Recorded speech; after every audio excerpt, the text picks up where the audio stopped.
Bonjour, aujourd'hui nous allons voir de combien de façons on peut colorer les faces d'un cube, entre autres. Alors, aux rotations près d'abord. Nous allons colorier les faces d'un cube en cas couleur, aux rotations près, et il y a 24 rotations en tout. Donc il y a 24 éléments dont il faut déterminer le nombre de points fixes, de coloration fixe. Alors ces éléments, en fait, dans le groupe des rotations, sont assez simples. Il y a l'identité. Alors l'identité, c'est sur chaque face en fait, agit en laissant les faces fixes. Donc par exemple on a ceci, c'est la seule, et ça nous fait en tout k puissance 6 colorations. Chaque élément du cycle, chaque cycle introduit une seule coloration.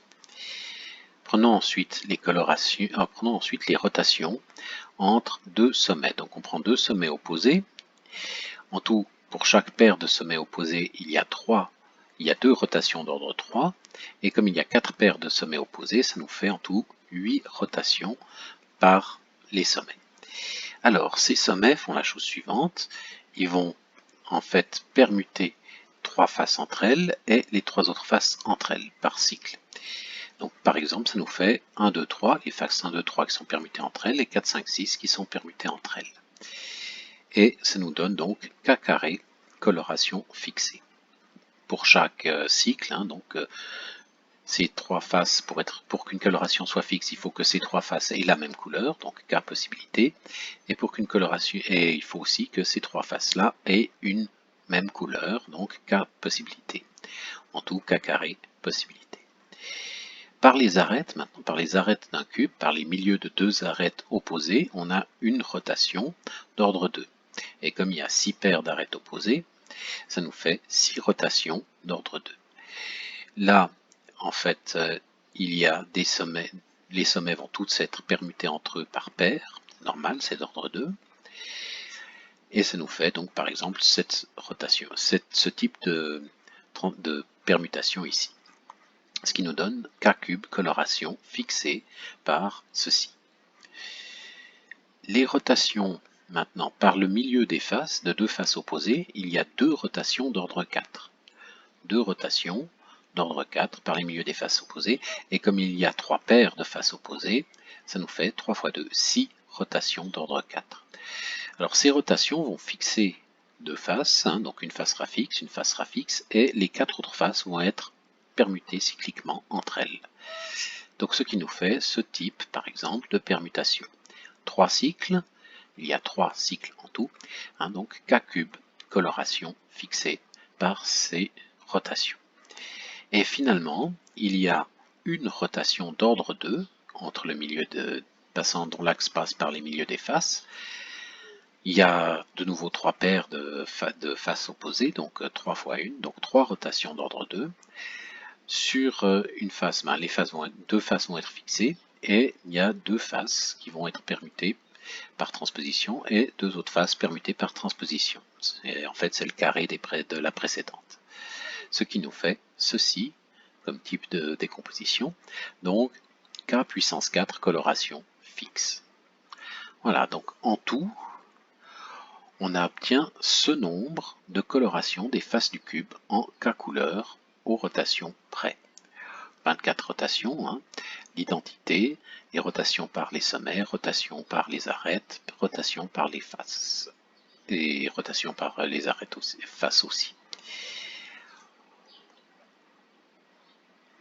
Ce qui nous fait en tout ce nombre de colorations, selon le nombre de couleurs, on a ce nombre de colorations ici aux rotations près. Donc par exemple pour 2 couleurs, il y a 10 colorations possibles des faces. Pour 3 couleurs, il y en a 57, etc. Alors pour 2 couleurs, voici donc sur des patrons, ici on a fait un développement du cube. Donc on s'aperçoit, donc en 2 couleurs, ici bleu et rouge, on s'aperçoit donc qu'il y a le cas où toutes les faces sont rouges, et un cas symétrique qui est le cas où toutes les faces sont bleues.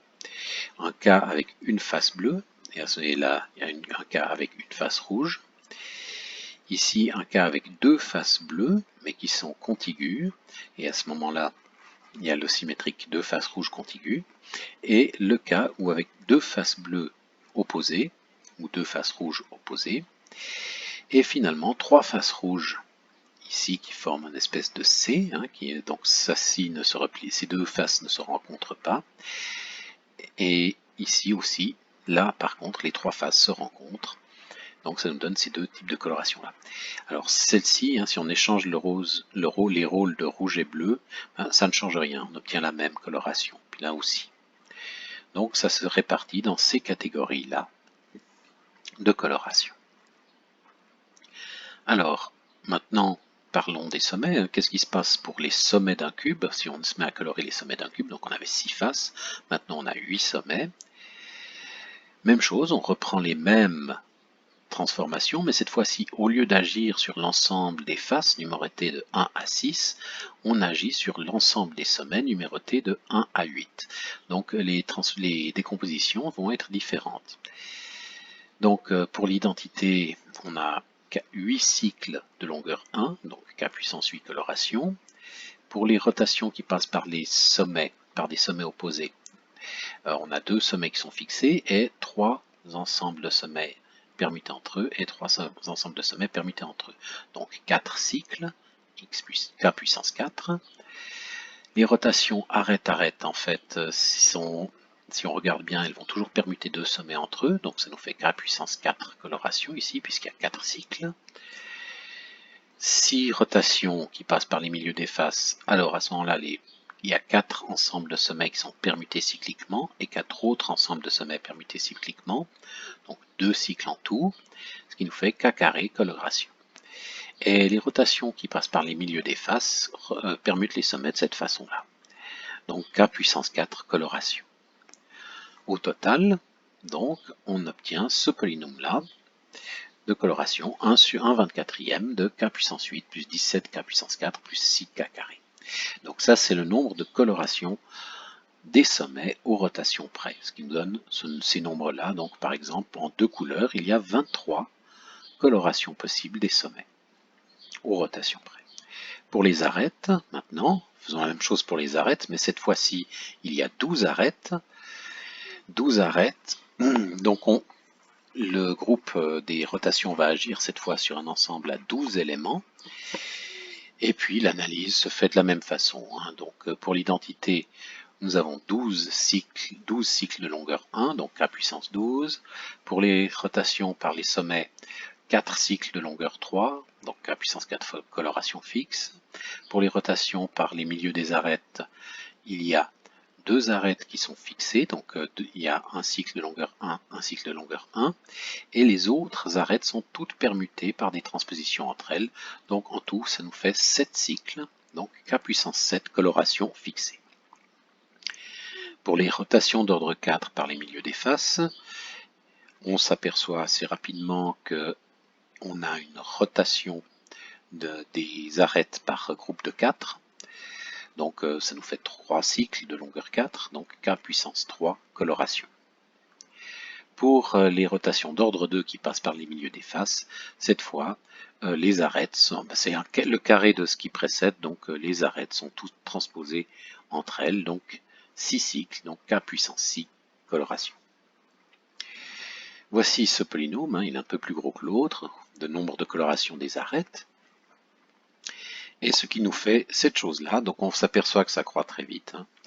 Donc 218 colorations des arêtes en 2 couleurs aux rotations près.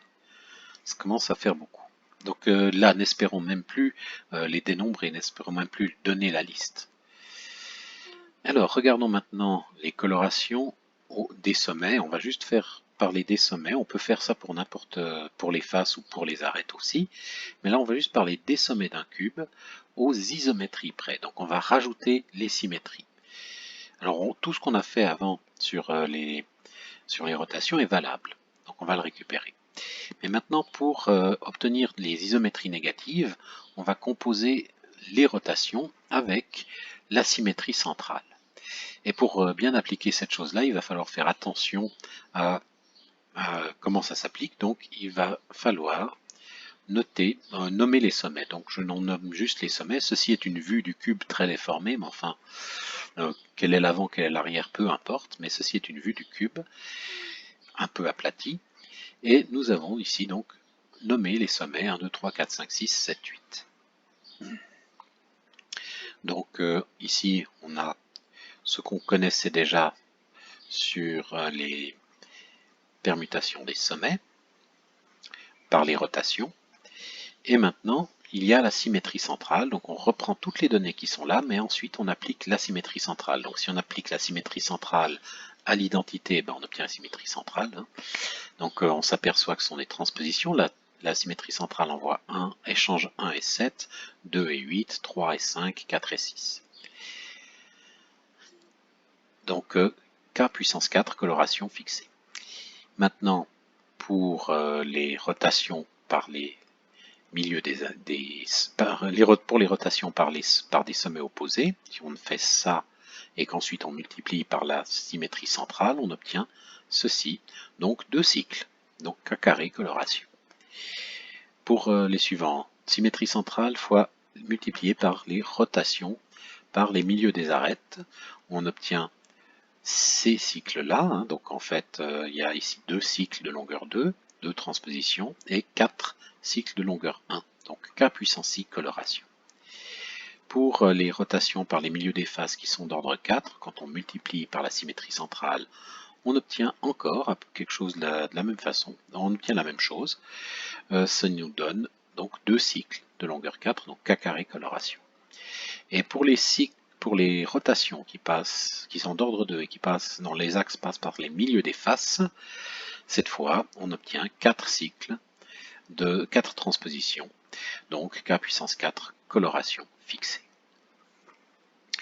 Au total, ça nous fait ce polynôme-là qui nous donne les colorations aux isométries près. Alors maintenant c'est un 48e, n'oublions pas que notre groupe n'est plus le groupe des rotations, mais le groupe de toutes les isométries, et qui a 48 isométries du cube. La différence, nommons ça, la différence donc entre ces deux quantités, entre les colorations aux rotations près et les colorations aux symétries près, vient de ce que certaines sont chirales, c'est-à-dire on ne peut pas les superposer par des rotations, mais uniquement par des symétries. Il faut une symétrie pour pouvoir les superposer. Alors c'est l'exemple, ce sont la main gauche et la main droite. La main gauche et la main droite sont des objets chiraux, c'est-à-dire miroirs l'un de l'autre, mais on ne peut pas les superposer. On ne peut pas mettre le pouce sur le pouce, l'index sur l'index et le majeur sur le majeur, en maintenant bien sûr sans faire un miroir. Donc par exemple, en deux couleurs, on s'aperçoit qu'il y en a 23 et 23 colorations des sommets aux rotations près et 22 seulement aux isométries près. C'est-à-dire qu'il y en a il y a 2 rotations, disons, qui ont été identifiées, c'est-à-dire qu'il y a une paire chirale, c'est-à-dire une paire de colorations qui sont miroirs l'un de l'autre, mais qui ne sont pas superposables par symétrie. Puis on s'aperçoit qu'il y en a de plus en plus, en fait. Alors, par exemple, voilà, ici, en fait, il y a les 23 colorations des sommets aux rotations près. Donc, en fait, verticalement, on a le nombre de points rouges. Donc là, aucun point rouge, 1 point rouge, 2 points rouges, 3, 4, 5, 6, 7, 8. Il y a une symétrie entre les deux, parce qu'on peut échanger les couleurs rouge et bleu, ce qui nous permet de tout déterminer. Donc, il suffirait de déterminer la partie inférieure, si vous voulez. Et parmi toutes ces transformations, il y a une paire chirale. Et cette paire chirale, ici, on n'a pas trop le choix, si on s'aperçoit que ça doit être pour 4 sommets rouges. 4 sommets rouges, 4 sommets bleus. Alors, celle-ci, aussi étonnant que ça puisse paraître, ces 5-là ne sont pas chirales, c'est-à-dire que leurs symétriques sont superposables à elles-mêmes. Il faut travailler un petit peu, mais on s'aperçoit qu'en effet, pour celle-ci, un coin coloré, pas de problème, c'est normal, une face colorée, pas de problème, le plan diagonal coloré, pas de problème. C'est juste pour ces deux que ça devient un peu compliqué. Mais oui, en effet, celle-ci en fait ne pose pas vraiment de problème pour voir qu'elle n'est pas chirale, que son symétrique est superposable à lui-même. Celle-ci, c'est un tout petit peu plus dur, mais ça marche. On arrive à voir que, en effet, cette-ci n'est pas chirale. Son symétrique est superposable à lui-même. Et finalement, c'est en fait cette paire-là, ces espèces de L en 3 branches, comme ceci, qui sont miroirs l'un de l'autre. et qui ne sont pas superposables par rotation. Voilà, donc la paire chirale. Mais la chiralité, c'est quelque chose d'extrêmement important en chimie, hein, extrêmement important. Il y a des molécules qui peuvent être bénéfiques, qui peuvent être des médicaments, et leur miroir, la molécule chirale, peut être un poison mortel. C'est le fameux scandale de la thalidomide, si vous connaissez. Et donc cette chose-là, la chiralité était extrêmement importante en chimie et dans plein d'autres domaines. Et donc c'est quelque chose qui est important de déterminer. On a besoin de, par exemple, des colorations du lemme de de la formule de Burnside et tout ce qu'on a fait avant pour déterminer si oui ou non il y a des risques de chiralité. Voilà, je vous souhaite une bonne journée. À bientôt.